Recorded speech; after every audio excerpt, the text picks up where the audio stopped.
খাটটা তৈরি করার পর থেকে আমার নতুন ঘরে পাতা হয়েছিল, তারপর থেকে কিন্তু আমি এর যত্ন একটু নারকেল তেল দিইনি।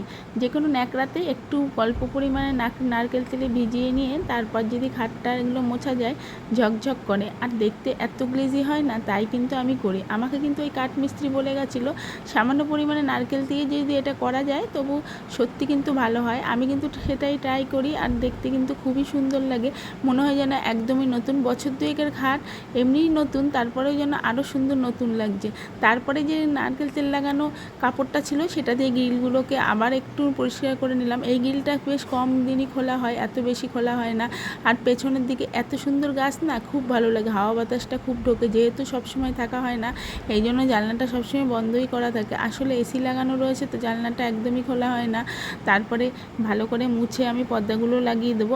অবশ্য পর্দাগুলো অনেক দিন লাগানো রয়েছে, এই পর্দাগুলো এবার চেঞ্জ করতে হবে, তাই ভাবলাম আরও দুদিন যাক, তারপরে কিন্তু পর্দাগুলো কেচে এই পর্দাগুলোও চেঞ্জ করে ফেলবো।